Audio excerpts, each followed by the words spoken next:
The Marooner by Charles A. Stearns.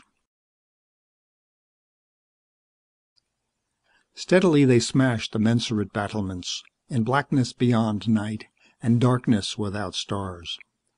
Yet Mr. Wordsley, the engineer, who was slight, balding, and ingenious, was able to watch the firmament from his engine room as it drifted from bow to beam to rocket's end. This was by virtue of banked rows of photon collectors which he had invented and installed in the nose of the ship.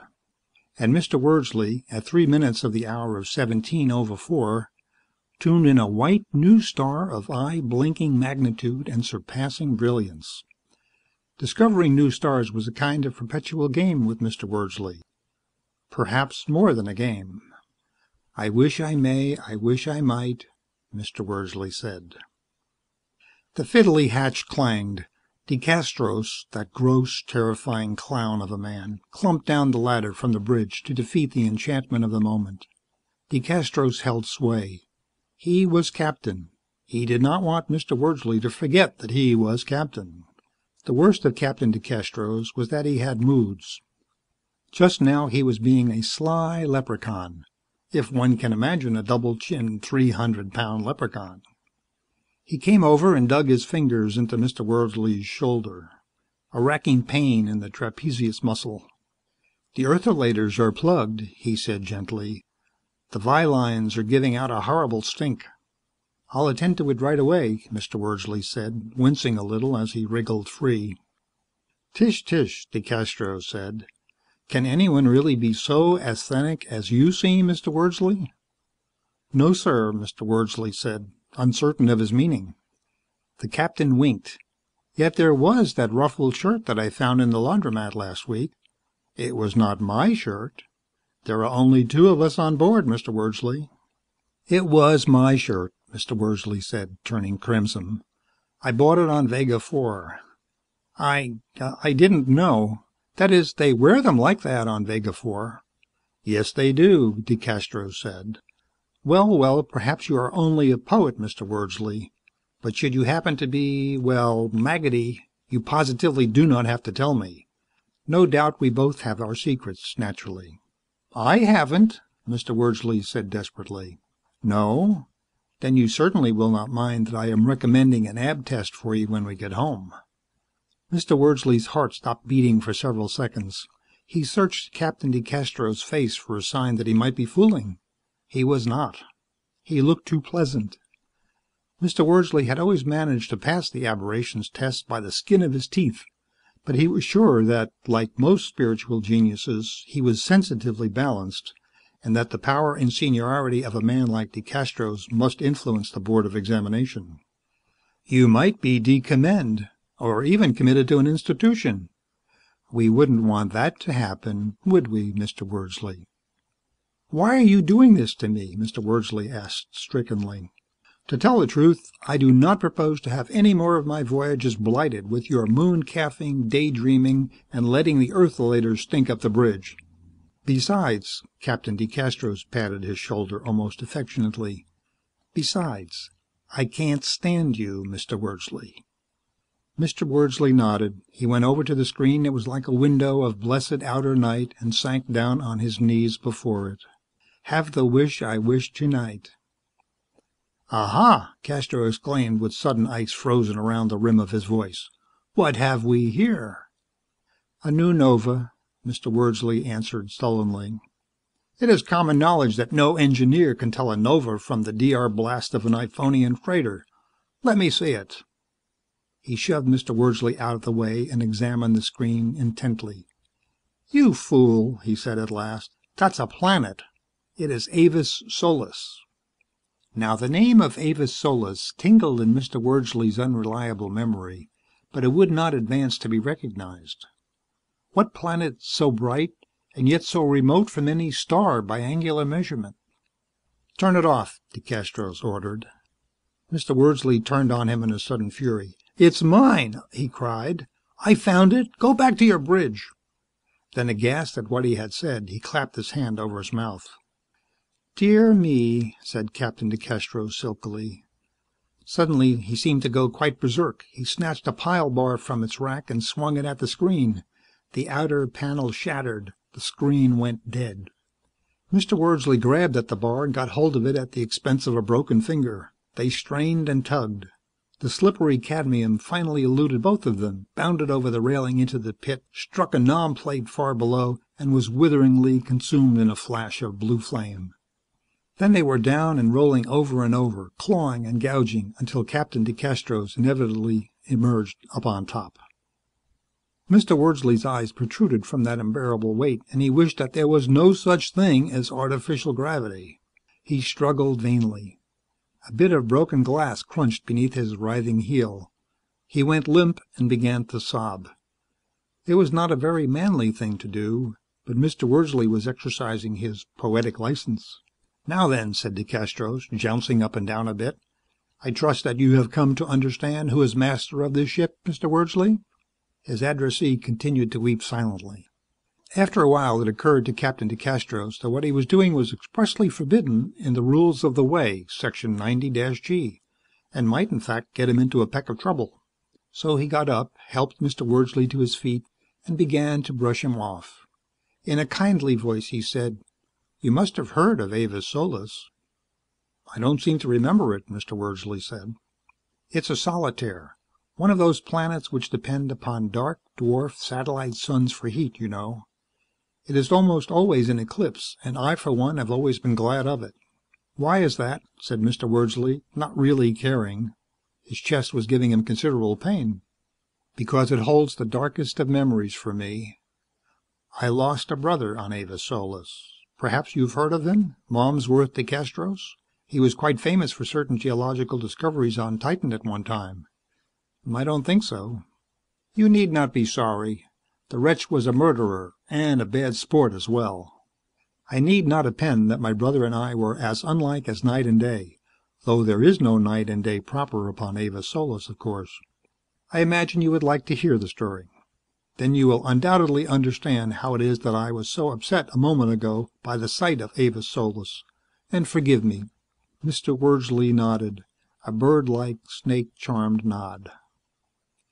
Avis Solis is a planet absolutely unique, at least in this galaxy. In addition to being a solitaire, its surface is almost solidly covered, to a depth of several meters, with light-gathering layers of crystal which give it the brilliant astral glow that you saw just now. Its satellite suns contribute hardly any light at all.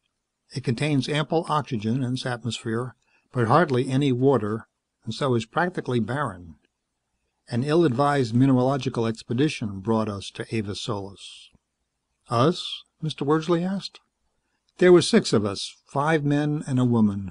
A woman fine and loyal and beautiful, with the body of a consummate goddess and the face of a tolerant angel.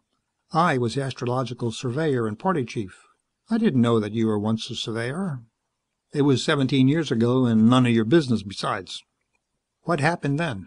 "Briefly, we were prospecting for ragnite, which was in demand at the time. We had already given up hopes of finding 1 gram of that mineral, but decided to make a last foray before blasting off. My brother, Malmsworth, stayed at our base camp. Poor Jenny, that was her name, remained behind to care for Malmsworth's lame ankle."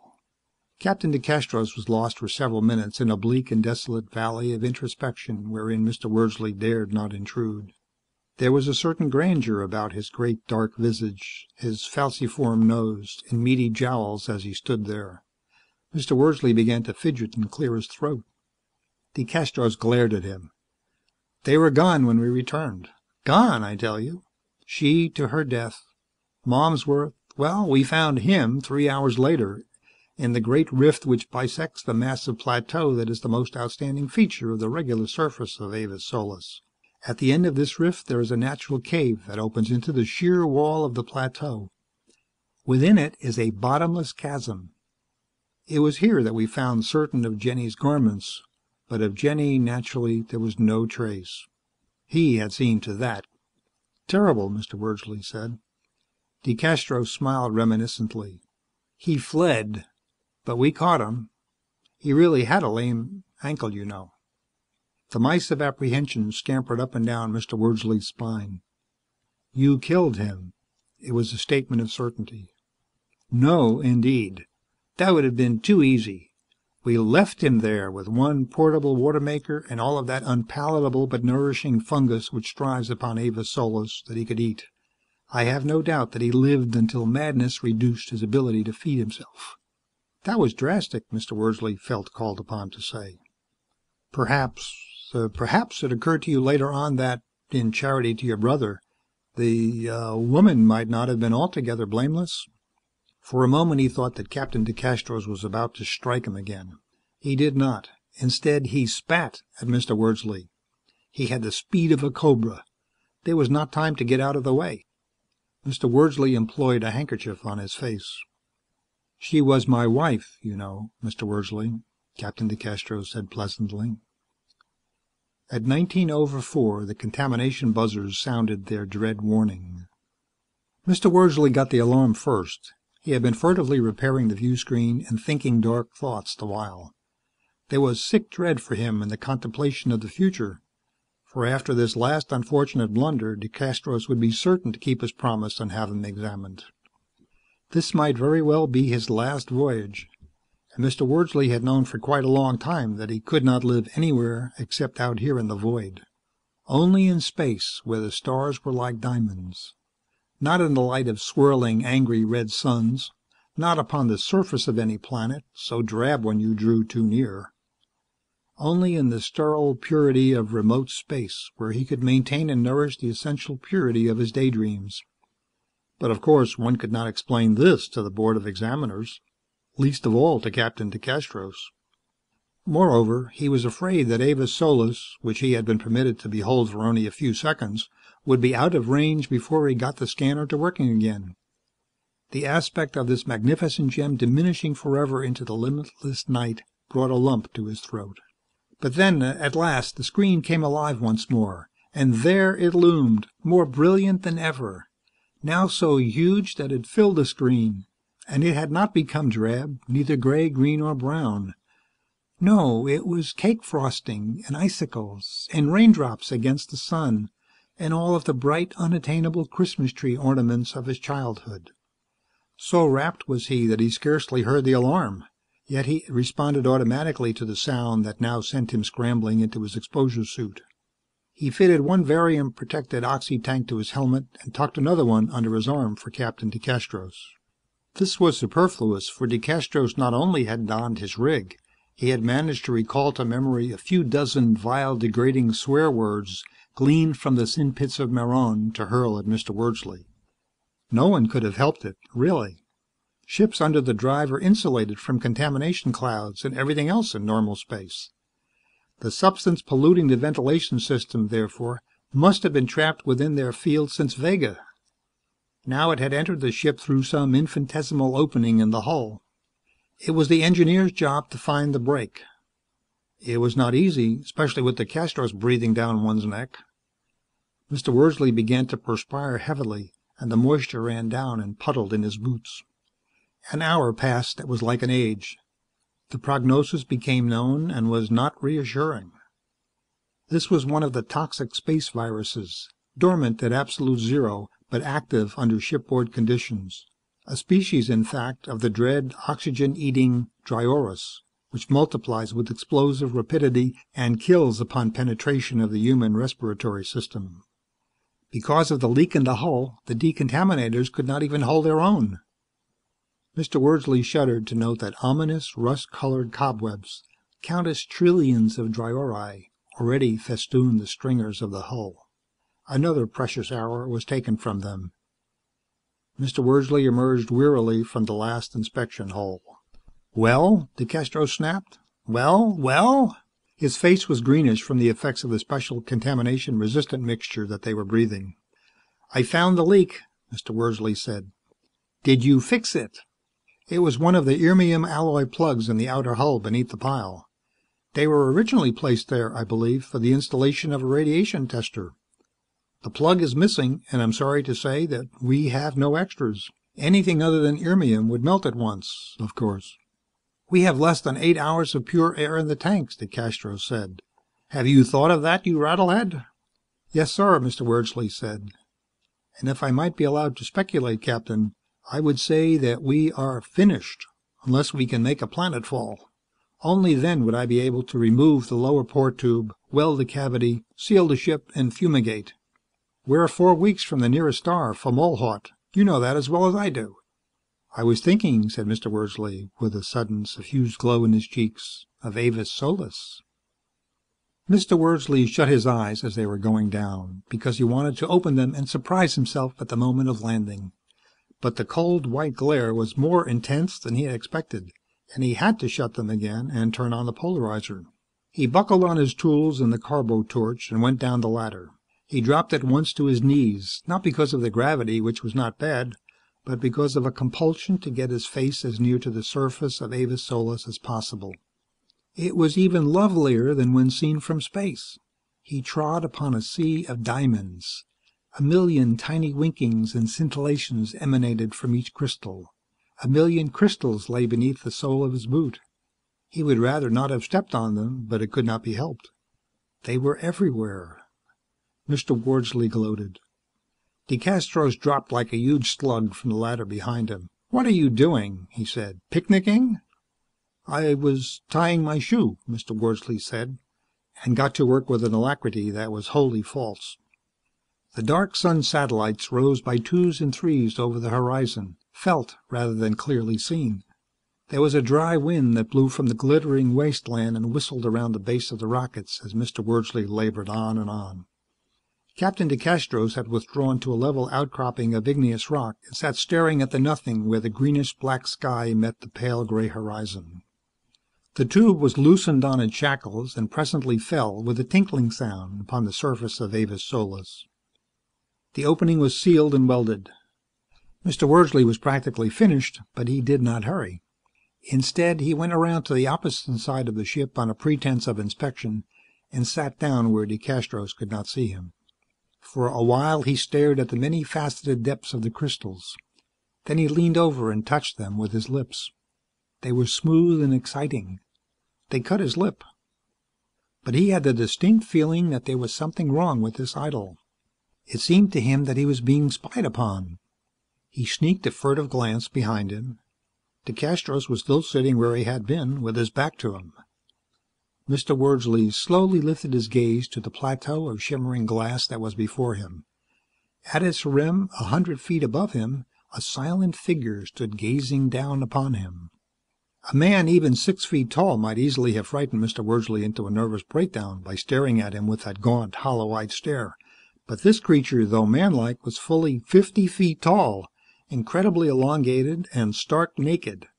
Its hair was long and matted, its cheeks sunken, its lips pulled back in an expression which might have been anything from a smile to a cannibalistic snarl. Mr. Wordsley cried out. Captain DeCastros heard and came running across the intervening distance with swiftness incredible in one of his bulk at this gravity.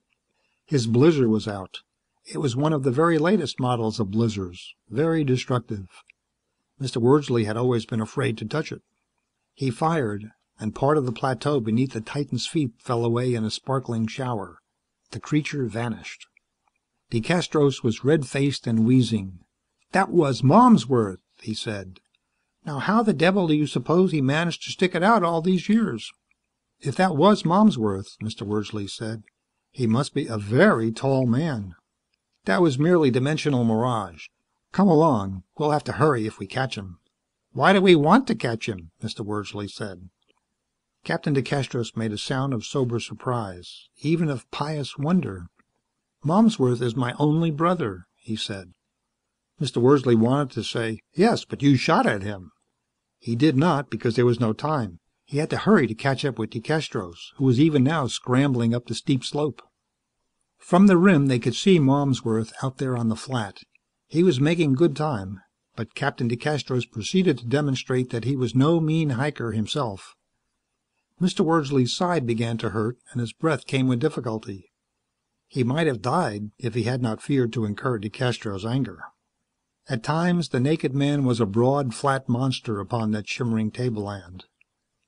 Again he seemed almost invisible, then gigantic and tenuous. Presently he disappeared altogether. "Oh ho," DeCastros said. If I am not mistaken, old Malmsworth has holed up in that very same rift where he caught him at his dirty business 17 years ago. He's as mad as a Martian, you can lay to that. He'd have to be." The rift, when they arrived at its upper reaches, was cool and shadowy. In its depths nothing sparkled. It was ordinary limestone. The walls were covered with a dull yellow moss, except for great raw wounds where it had been torn off. "That's Malmsworth's work," Captain DeCastros said. "In 17 years, Mr. Wordsley, one will consume a lot of moss, I dare say. Shall we descend?" The rift had reached its depth quite gradually, so that Mr. Wordsley scarcely realized they were going down until the surface glare was suddenly gone, and the green wall gloom surrounded them. It might have been a pleasant place, but Mr. Wordsley did not like it. Captain DeCastros was taking his time now, resting frequently. There was not the slightest chance of Malmsworth's getting away, for at the other end of the rift lay the cave and the abyss containing at least one ghost of Malmsworth's terrible past. But though it might seem drab after the plateau and the plain, the rift had its points of interest. Along the walls everywhere, as high as a tall man might reach, the moss had been torn or scraped from the surface. There was no second growth. Every quarter of a mile or so they came upon the former campsites of the castaway, each marked by a flat-topped cairn of small stones, 3 or 4 feet in height. DeCastros was at a loss to explain this. Mr. Wordsley supposed that it was one of the marks of a diseased mind. Not that he actually understood the workings of a diseased mind. Privately, he suspected that DeCastros was a little mad. Certainly he was subject to violent, unreasonable tempers which could not be explained. The unfortunate strain might have cropped up more strongly in his brother. Might not these walls have rung with lunatic screams after months and years of hollow-eyed watching for the ship that never came? It might have been different, of course, had Malmsworth been able to appreciate the aesthetic values of life, as Mr. Wordsley did. But doubtless these lovely miles and miles of crystalline oceans had been but a desert to the castaway. Eventually the rift widened a little, and they came to a dead end, beyond which lay the cave. It must have been formed ages ago by trickling waters before Avis Solis lost its clouds and rivers. Here they found the last of the cairns, and the answer to their construction. The water maker, which the expedition had left with Malmsworth 17 years ago, rested upon this neat platform, and below it a delicate basin, 18 inches or so in depth, had been constructed of stones and chinked with moss, fit monument for the god machine. It was filled with water, and quite obviously a bathtub. Captain DeCastros sneered. This proved beyond doubt that Malmsworth was mad, for in the old days he had been the very last to care about his bath. In fact, DeCastros said, Malmsworth occasionally stank. This was probably not true, but it seemed curious nonetheless. Captain DeCastros set to work kicking the tub to pieces. He kicked so hard that one stone whistled past the head of Mr. Wordsley, who ducked handily. Soon the basin lay in rubble, and the water maker, its supports, collapsed, listed heavily to the right. "He must be in the cave," Captain DeCastros said. He cupped his hands to his mouth. "Come out, Malmsworth. We know you're in there." But there was no answer, and Malmsworth did not come out.